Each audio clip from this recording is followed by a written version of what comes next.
My name is Elena Ward, 36, and this year my birthday arrived like a message left on read, seen by the universe, ignored by my family. No text, no call, not even one of Mom's recycled Facebook posts with a decade-old photo and a confetti of heart emojis to make neglect look festive. I'm not 12. I don't need a cake or a balloon arch. I have 3 kids who made cards out of construction paper and tape and a level of sincerity that adults forget how to use. My youngest asked if Grandpa was coming to sing. I said he was busy with work. He wasn't. He just didn't remember. A week later, I was on the porch with coffee when my sister's group text hit. Hey fam, baby shower for Jake and Lisa next weekend. At the cabin. So excited. Please Venmo. $200 for catering by Friday. TAX. The cabin. My cabin. Or half mine. Or a quarter, depending on how we bent the math to forgive Jake's credit score. I fronted the down payment, paid the contractor, bought the furniture, installed the deck with my own hands. I even refinanced my car to close it. They held a housewarming 6 months ago and forgot to invite me. Last minute, they said. Now it was the palace for Jake's baby shower, and I was getting a request for money with the same warmth as a utility bill. No invitation, no conversation, no apology. Just a Venmo handle. I stared at the screen until the letters fuzzed. Not angry. Empty. There's a kind of tired that sits behind the ribs like a second heart. It doesn't pump blood. It pumps clarity. That night, I opened Venmo and sent 1 cent with the note. This is what I've got left for you. Then I blocked every number. Mom, Dad, sister, brother. The family group chat. Done. Mike, my boyfriend, watched me from the doorway, arms crossed, eyes soft in that way of his that tells me he sees the whole of me, not just the strong parts. You okay? I think I'm finished, I said. He nodded, the corner of his mouth tilting. Boundaries feel like betrayal to people who were eating from them. He came closer, pressed a kiss to my temple. If they loved Access more than they loved you, this will smoke it out. For 2 days, my life got quiet. The kind of quiet you hear after you turn off a machine that's been running so long you forgot it was loud. Then the ripple came. An unknown number. My sister. Frantic. Emergency savings account. She couldn't log in. It was gone. That account, the family safety net I funded, the one I dipped into for their emergencies, had sat under my name from the start. Before I sent that 1 cent, I'd gone to the bank and closed it. The balance, just under $19,000, moved to an account with only my name on it. I hadn't touched a cent. I just wanted the net out of reach of the people who never bothered to weave it. Then the emails started. Mom wrote a scroll about confusion and hurt and how birthdays don't matter after a certain age. She said Jake and Lisa were swamped, that I was being cold, that family is a circle, not a scoreboard. I read it twice, out loud. Then I looked at the crayon card on my desk where my daughter had drawn candles that looked like small trees, and I thought, my kids remembered. My family didn't forget my birthday. They just didn't think it mattered, until they needed something from me. Then I became extraordinarily memorable. I didn't reply to Mom. I didn't reply to anyone. I poured cereal for the kids and let the day be ordinary. Because ordinary is something you have to reclaim after you've been everybody's emergency response. The baby shower countdown started pulsing across social media. My sister posted the caterer, the color palette, DIY balloons, heartfelt labor for a party, not for a person. Jake took a selfie on the deck I built and captioned it, "Built for moments like this." He didn't tag me. Of course he didn't. Here's where you might expect a scene. Me storming the cabin, creating chaos. Tantrum makes great TV. But I was done auditioning for their story. I needed a reminder. Not loud, just surgical. On Friday afternoon, I called the property manager we'd hired years ago for short-term rentals. Let him know the cabin was off limits this weekend due to an ownership dispute. Liability. He knew me. He hesitated, then agreed to lock the driveway gate. Next, I filed a temporary injunction with the county on event use. Red tape is a language some people only respect when it speaks through officials. I called the water company about scheduled maintenance, the gas company about a clogged line that needed inspection. Switches flipped, valves closed, paperwork filed. I did it all while my son built a spaceship on the living room rug and asked if laser cannons make noise. Saturday, 10:42 a.m. New number. Sister again. Why is there a lock on the gate? People are arriving. Did you do this? Another ping. Caterers on the way. Guest drove 3 hours. Lisa's crying, she added, as if tears were currency. I didn't respond. An hour later, Mom. She skipped guilt and went straight to command. Elena, fix this now. Be the bigger person. This is a special day for Jake. Be the bigger person. I have been the infrastructure of your comfort for a decade. I watched their stories that afternoon. The event moved to my parents' backyard. No mountain view, no curated charcuterie, just folding tables and Costco snacks. Jake's smile looked like a wrinkle that didn't want to form. Lisa didn't smile at all. My sister posted, "Not what we planned, but we made it work." Sparkle emojis tried to be brave. No one tagged me. Monday, Dad called. I let it go to voicemail. He sounded tired in a way that didn't ask for money, just asked for me. I didn't call back, not yet. By Wednesday, Mom showed up uninvited with a plastic clamshell banana bread and that bright, brittle chatter people use when they know they've done harm but aren't ready for the word. I stepped outside and closed the door behind me. She talked weather, lawn, flowers. I folded my arms and let the sunlight do the warming neither of us could. Finally, she reached for it. We didn't mean to forget your birthday. Not, I'm sorry, not. We were wrong. We didn't mean to. The birthday, I said, is just the symptom. The disease is I exist to you when there's a job to do. She blamed busyness. Jake and Lisa were overwhelmed. No one meant to hurt me. When was the last time any of them called just to ask how I was? Not for help, not for money, not for access? She looked at her shoes. Did you shut off the water and gas at the cabin? She asked finally, like we were negotiating truth. Yes, I said. Jake was furious. Guests showed up with gifts and nowhere to sit. They were embarrassed. That, I said gently, was the point. She blinked, as if I'd slapped her with air. I told her I was finished playing the responsible one while Jake collected the credit for breathing. She said he's wired differently, not good with money, that life is harder for him. I asked her what was easier about raising 3 kids while covering their emergencies, about paying Dad's dental surgery last year, when insurance didn't. The only difference, I said, is I never expected someone else to carry me. She tried one more angle. Your kids shouldn't grow up without grandparents. They already are, I said. They're the only ones who remember birthdays. Something in her face fell, a scaffolding collapsing quietly. She mumbled that we should talk again soon, then took the banana bread with her, maybe the first honest thing she'd done all week. That night, Mike and I sat on the back steps while the porch light drew a soft circle on the concrete. He handed me tea. You didn't raise your voice once, he said. I didn't need to, I said. I raised a gate. He smiled, and for a moment the world felt simple enough to hold. He told me a story about Talia, his ex, who'd once called his boundaries selfish. He said that's how you know they're real. People who benefit from their absence name them as harm. I looked at the dark yard, at the shadow of the swing set my kids would climb in the morning, and I thought about the joint account, the cabin, the cake that never came, the 1 cent nobody could spend. I thought about how peace sometimes sounds like no one calling. I don't know if you can hear it, but I can. The thin, steady line of my own resolve, finally audible under the noise. Saturday afternoon became a live broadcast of consequences. By noon, the sunshine on my parents' street looked too clean, like a set that forgot to hire a crew. I watered the basil on my kitchen sill and let my phone buzz itself hoarse on the counter. I already knew what the text would say. Surprise doesn't require opening the door to recognize its footsteps. At 12:13 p.m., my sister tried again from a third number. People are here, the gate is locked, the caterer can't pull in. Elena, please. Then a second text. Lisa's in tears. We have gifts, tables, a balloon arch. This is cruel. I put the watering can down. Cruel was forgetting a person and remembering only her PIN.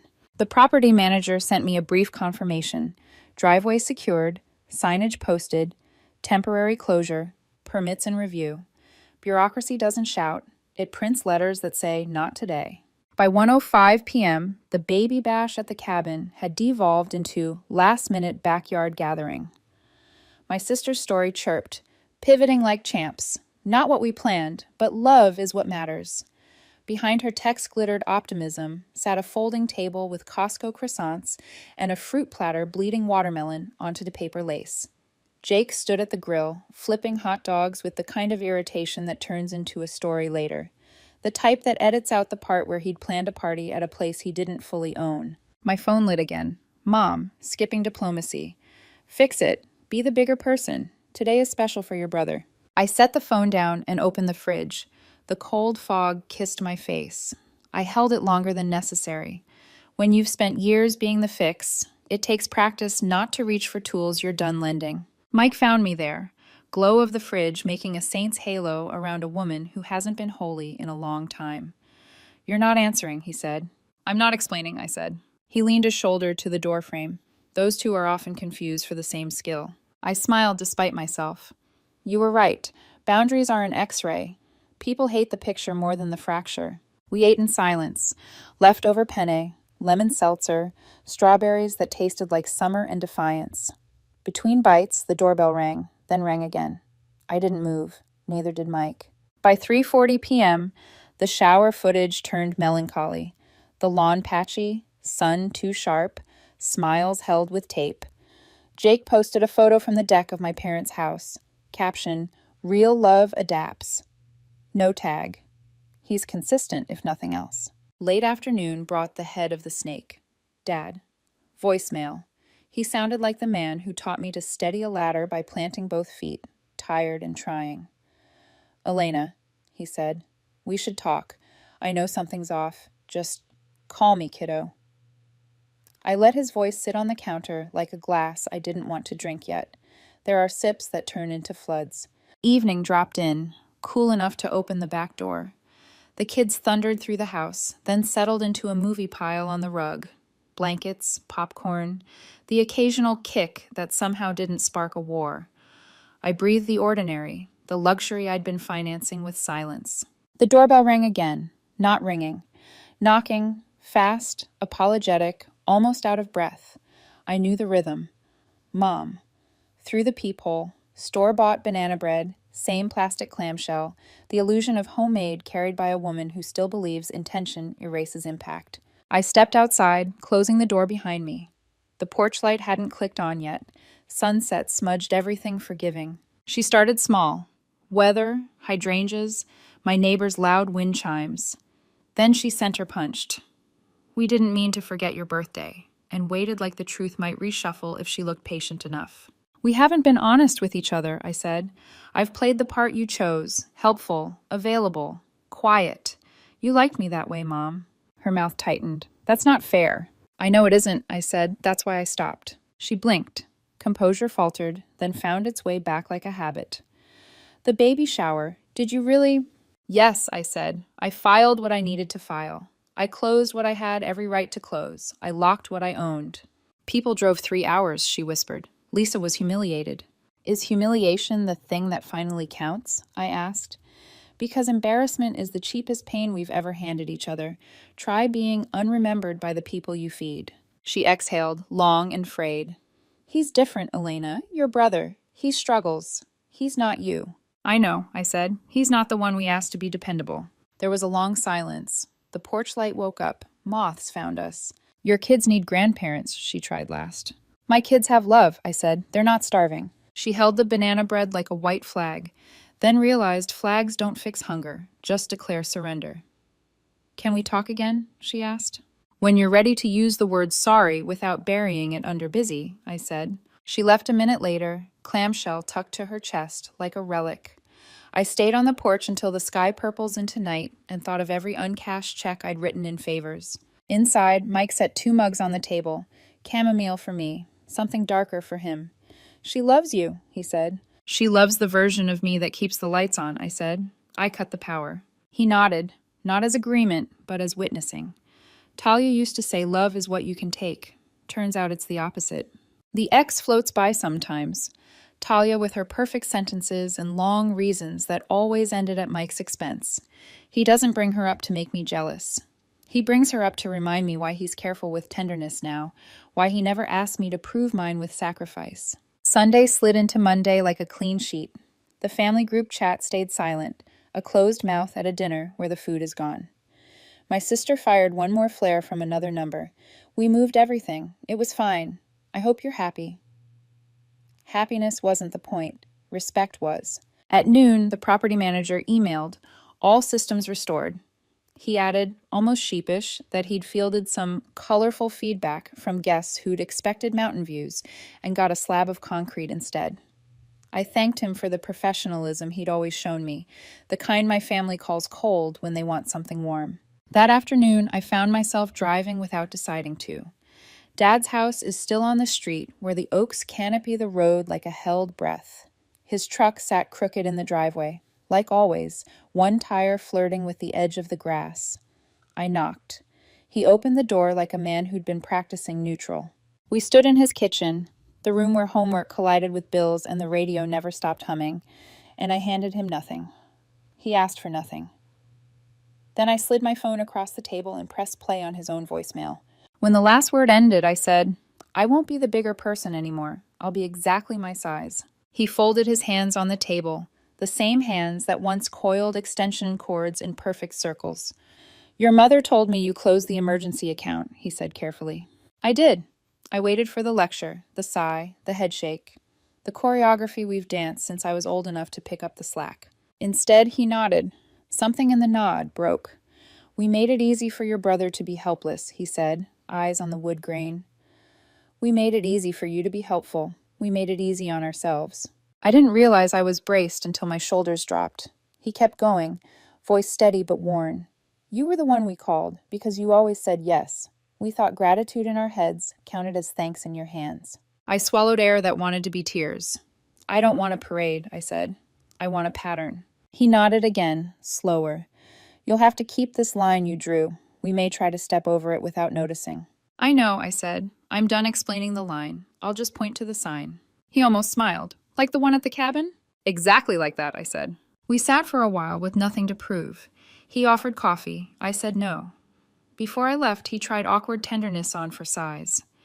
"If I come by next weekend," he asked, "maybe we could fix that garage door of yours. Not because it needs fixing, because I'd like to stand next to you again."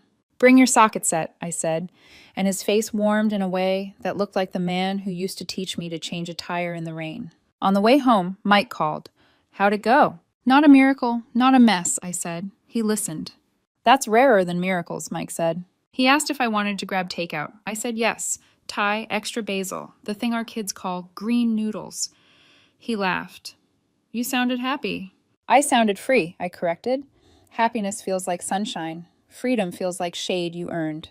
That night, after dishes and a math worksheet meltdown and the ritual search for the missing stuffed dinosaur, I sat at my desk and opened a blank document. I titled it New Terms. It wasn't for them. It was for me. A list of what I would and wouldn't do, not as punishment, but as a map.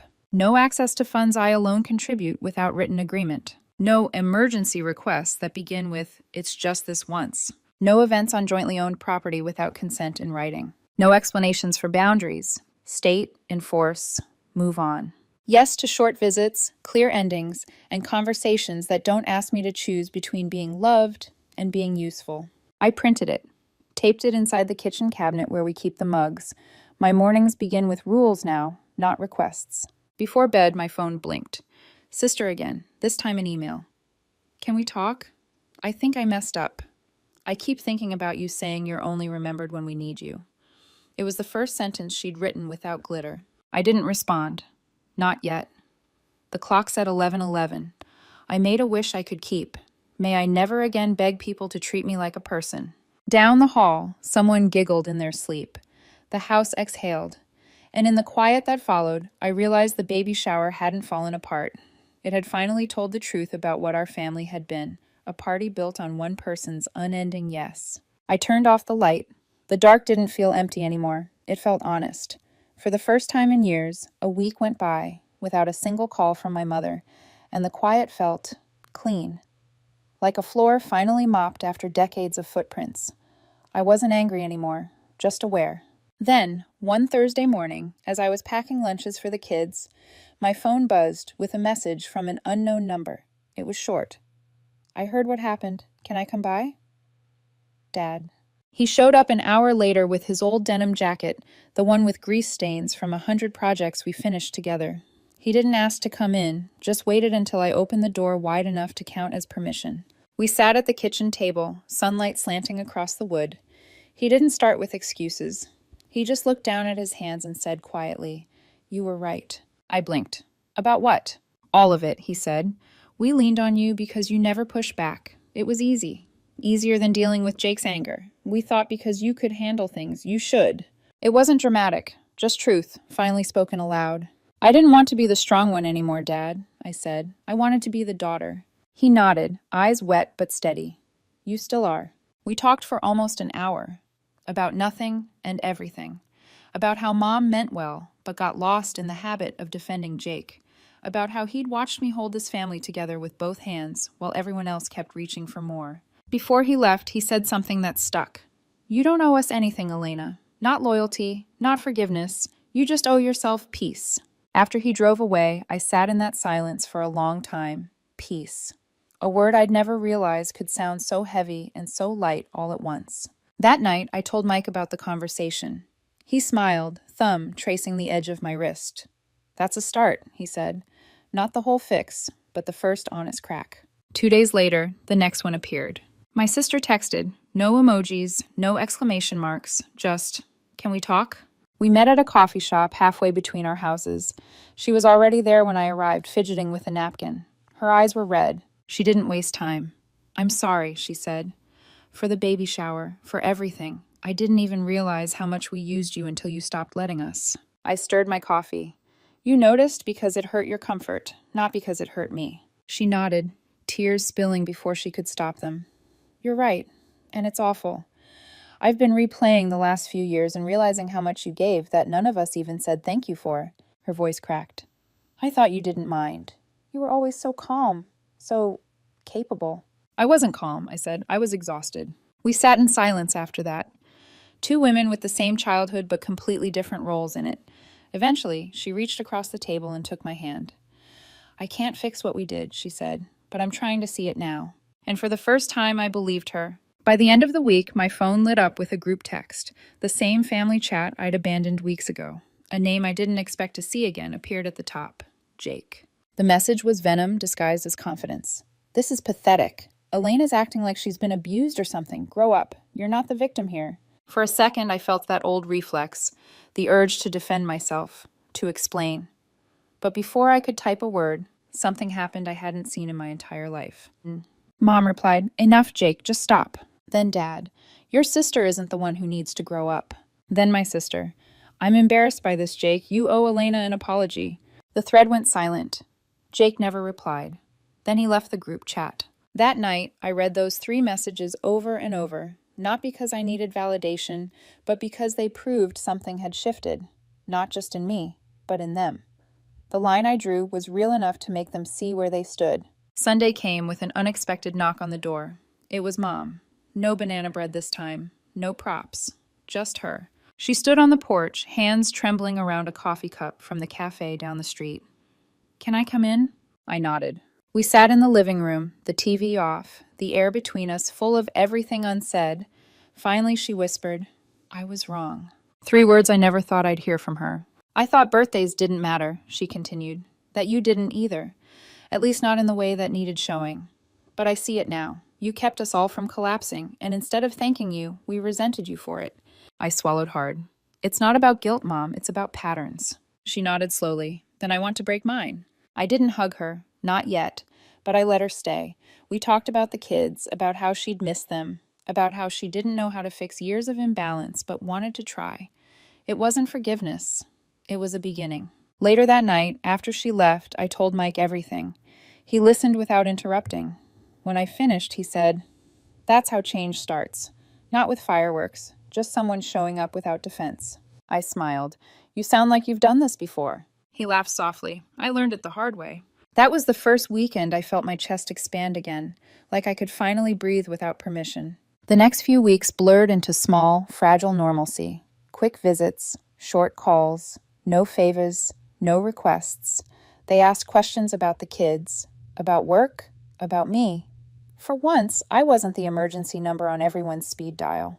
And then, Jake broke the peace. It started with a dinner invite, Mom's idea. She wanted us all together again. No speeches, she promised. Just a meal. I said yes, partly out of curiosity, partly because I wanted to see if the change was real. When I walked into my parents' house that Sunday, I noticed something strange. The air didn't feel heavy. My dad was setting the table. My sister was laughing softly with Mom.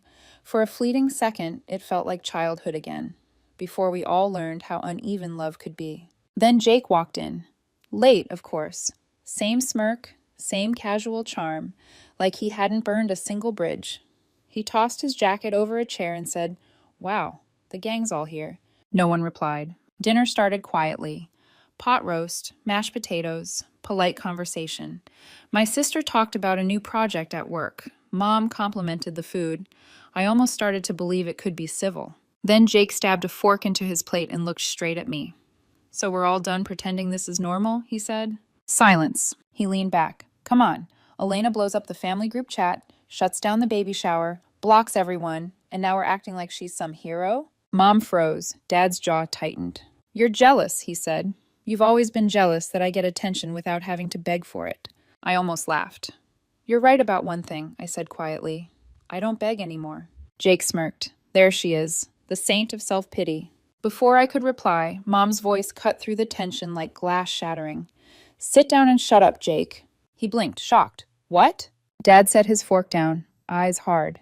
"She's not the problem, son. We are. We made her responsible for everything and then punished her for it." The room went still. The sound of the kids playing in the living room filtered faintly through the wall. Jake looked around, waiting for someone to back him up. No one did. He scoffed, pushed his plate away, and muttered, "Whatever," before walking out the front door. When it slammed behind him, no one moved. The silence wasn't awkward. It was sacred. That night, as I drove home, Mike asked how it went. I told him, "It was strange, like being in the same room, but with all the furniture rearranged." He smiled.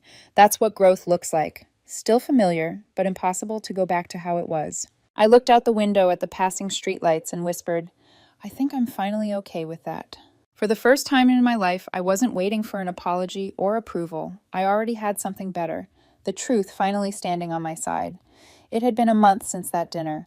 A fragile peace hovered over the family like dust that hadn't decided whether to settle or rise again. We texted occasionally, mostly about the kids, sometimes about recipes, never about Jake. Then Mom called one afternoon while I was frosting cupcakes for my daughter's school fair. Her voice was cautious, but hopeful. "Elena, we're thinking about hosting Thanksgiving this year," she said. "All of us together, a reset." The word reset did a strange thing in my chest. It sounded like erasing something I'd already made peace with. Still, I said, "If it's really about family, not performance, then I'll come." She exhaled with relief. "Good. I promise. No speeches, no guilt. Just dinner." Mike wasn't thrilled when I told him. "Every time you test the water, they throw you in the deep end," he warned. I smiled. I know how to swim now. Thanksgiving Day arrived bright and brittle. The driveway was already full when we pulled up. My kids bounded ahead, carrying a pumpkin pie like a peace treaty. Inside, the table was crowded with food. Turkey, stuffing, the works, but the tension was the real centerpiece. Mom fluttered between the kitchen and dining room, overcompensating with smiles. Dad kept refilling glasses of water, as if hydration could prevent conflict. My sister hugged me tight, whispering, "Let's get through this, okay?" Then, 20 minutes late, as always, Jake arrived. Pressed shirt, cheap red wine with the price tag still on the neck, grin wide enough to mask the emptiness behind it. He didn't greet anyone, just set the bottle down and announced, "Well, look at this. One big happy family." No one laughed. Dinner began in near silence. Forks clinked. The kids whispered. Mom complimented my pie. My sister passed the rolls. It was fine. Too fine. Like a scene rehearsed to convince the audience everything was fixed. Halfway through the meal, Jake raised his glass. "I think it's time we let bygones be bygones," he said. "No more drama. Family's family, right?" Mom's smile froze. Dad's hand paused midair. I set my fork down slowly. "You're welcome to let go of whatever you're holding," I said. Jake smirked. "Oh, I already have." He leaned back, eyes gleaming with mischief. "But let's not act like you're innocent here. You love this whole martyr thing, don't you?" Everyone clapping for the sister who finally grew a spine. My sister whispered, "Jake, don't." He ignored her. "You think you're better than us now. You've got everyone eating out of your hand. It must feel good." I didn't look at him. I just cut into my turkey. "What feels good?" I said calmly. is not needing to explain myself anymore. He laughed, but it was sharp and empty. You're unbelievable. That's when Dad put his fork down. Jake, he said, voice low but commanding. That's enough. Jake rolled his eyes. Oh, here we go. No, Dad continued. You're the one who doesn't get it. You've had a lifetime of people cleaning up your messes, and you still think the world owes you applause. Mom's voice joined his, trembling but firm. This dinner was supposed to bring us together, not remind us why we fell apart. Jake's smirk faded. You brought us together, he said, gesturing around the table, and now you're watching the split. He pushed back his chair, the scrape loud enough to make my youngest flinch. No one moved. He waited for someone to defend him. No one did. He grabbed his jacket and left without another word, the front door slamming behind him. For a long time, nobody spoke. Then my daughter whispered, Is Uncle Jake coming back? Mom forced a smile. Not tonight, honey. After dinner, while the kids watched a movie in the living room, Mom sat across from me at the table, eyes red. I really thought this time would be different. It was, I said gently, because none of us let him rewrite the story. Dad joined us, coffee mug in hand. He'll figure it out eventually. Life catches up to everyone.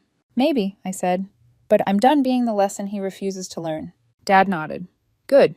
When we left that night, the air outside was cold but clear.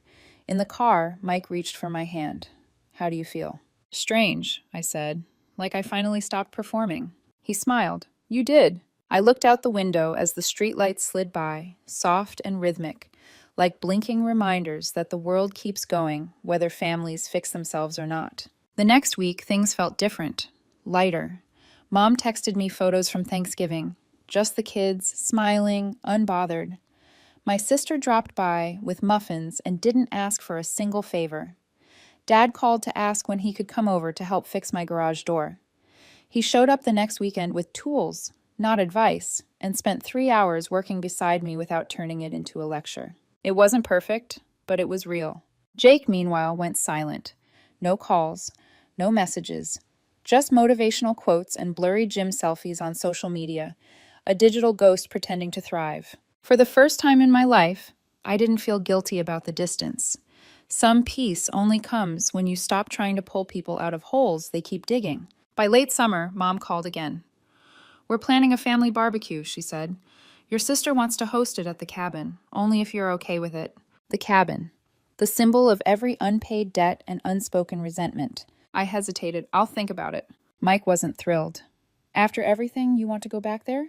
I don't want to go back, I said. I want to see it with new eyes. A week later, my sister and I drove up together. No kids, no noise, just the sound of tires crunching gravel and the ghosts of arguments echoing through the trees. The cabin was rough around the edges, deck warped, pipes sluggish, yard overgrown. But this time, she didn't watch while I fixed things. She worked beside me. We scrubbed, hammered, patched. No apologies, no excuses, just shared labor.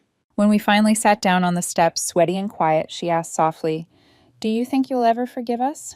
I stared out at the lake. It's not about forgiveness. I'm not carrying hate anymore. I'm just not handing out free access. She nodded. Fair. For once, that word meant something. 2 weeks later, the barbecue happened. Everyone showed up except Jake. It was simple. Burgers, music, kids chasing each other through the yard. Dad manned the grill. Mom laughed with the kids. Nobody asked me for anything. Nobody avoided eye contact. At one point, my sister handed me an envelope. Inside was a check for $3,000. It's not everything I owe you, she said, but it's a start. For a moment, I couldn't speak. Then I hugged her. The weight of years didn't vanish, but it shifted, finally balanced enough to breathe. That night, as we drove home, Mike looked over at me and said, You did it. Did what? I asked. Turned a battlefield into boundaries. I smiled out the window, the reflection of the stars flickering in the glass. Maybe. Or maybe I just stopped mistaking pain for proof that they cared. Either way, I wasn't the same woman who'd once sent a single penny as a cry for recognition. I was the woman who'd finally learned the value of keeping what was mine, peace, dignity, and choice. And for the first time in my life, that felt like enough. By winter, the air between us had thinned into something almost normal. Texts about school concerts, photos of Sunday dinners, small talk that didn't feel like walking through glass. Then one Thursday morning, while I was on a call for work, my phone buzzed with an unfamiliar number. Hi, this is Claire from Pine Brook Title Services, a polite voice said. I just need a few quick confirmations about the transfer documents for the cabin. For a moment, I couldn't breathe. Transfer documents? She hesitated. Yes, ma'am. We've got your name listed on the original co-ownership. We just need your signature to finalize the transfer to a Mr. Jake Mallister. I gripped the phone. Could you email me those documents before proceeding? 10 minutes later, the files hit my inbox. And there it was, saying, a digital copy of my name, perfectly forged, sitting beneath a false declaration that I'd relinquished my share of the cabin. He hadn't even bothered to disguise it well. Same signature style, same date format I always used. For a full minute, I stared at it, not with shock, but with an eerie, almost clinical calm. Jake's need for control was so predictable it had become background noise. But this time, his noise was criminal. I called the title office back. My voice was steady. There's been a mistake, I said. That signature isn't mine. Please freeze the transfer and flag the file for fraud. She didn't ask questions. Understood, Ms. Ward. We'll halt all processing immediately. When I hung up, I sat in silence. Then I laughed. Not because it was funny, but because it was confirmation of everything I already knew. Jake hadn't changed. He'd just gotten quieter about his selfishness. I didn't tell anyone right away. Instead, I printed the documents and drove to my parents' house unannounced. Dad opened the door, surprised. Elena, what's wrong? I handed him the papers. Read this. He scanned the first page, his face drained of color. Oh no. Mom appeared behind him, confusion melting into panic as she saw his expression. What happened? Dad's voice was low. Your son tried to steal her property. Mom covered her mouth. No, he wouldn't. He did, I said, and he filed it with my name. She sank into a chair. I don't understand why he keeps doing this. Because for years, I said softly, you taught him there were no real consequences. Mom's eyes filled. Dad didn't argue, he just nodded, ashamed. That night, Jake called from a blocked number. I didn't answer, but the voicemail came through. His voice was defensive, laced with panic. You're overreacting. It was just paperwork confusion. I was going to call you about it. It's not a big deal, Elena. I forwarded the voicemail to my lawyer. By Monday morning, the process was official. Fraud complaint filed, restraining order pending, ownership frozen until investigation completion. When Mom found out, she cried.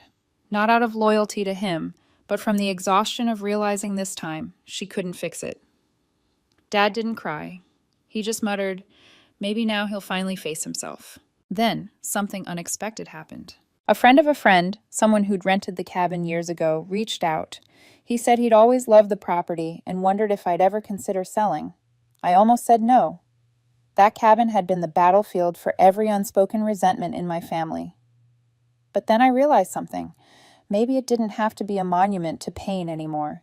He made a cash offer, a good one, better than I'd imagined.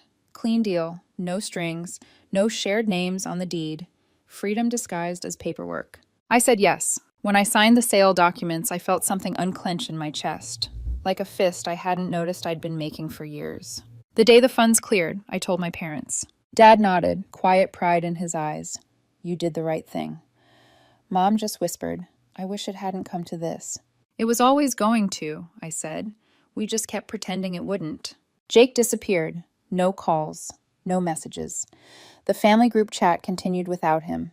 Lighter, simpler. No one mentioned his name, though we all thought it. Weeks later, Mom sent me a photo she'd found in an old album. Me and Jake, maybe 7 or 8, sitting on the porch with melted popsicles dripping down our arms. On the back, she'd written, I'm sorry, I should have protected you sooner. It wasn't perfect, but it was real. I placed the photo in a drawer, not to forget, but to remember differently. Life kept moving. The restaurant down the street became our Sunday ritual spot. Dad still came by once a week with his socket set, fixing things that didn't need fixing, just to linger longer. Mom started calling not to ask for help, but to share small things, recipes, stories, quiet apologies tucked between weather updates. My sister started sending postcards instead of requests. And Mike, steady, patient Mike, kept reminding me that love doesn't demand explanation. One night, over wine and candlelight, he said, You look peaceful lately. I am, I told him. It's strange. I thought peace would feel like victory, but it just feels like space. He smiled. Space is where peace lives. I leaned back in my chair, watching the shadows dance across the wall. For years, I mistook usefulness for worth. Now I understood being needed isn't the same as being loved. Months later, as spring cracked open the frost, I got one final letter. No return address. But I knew the handwriting instantly. Inside was a single sheet of paper. I'm sorry, Elena. I know I messed up.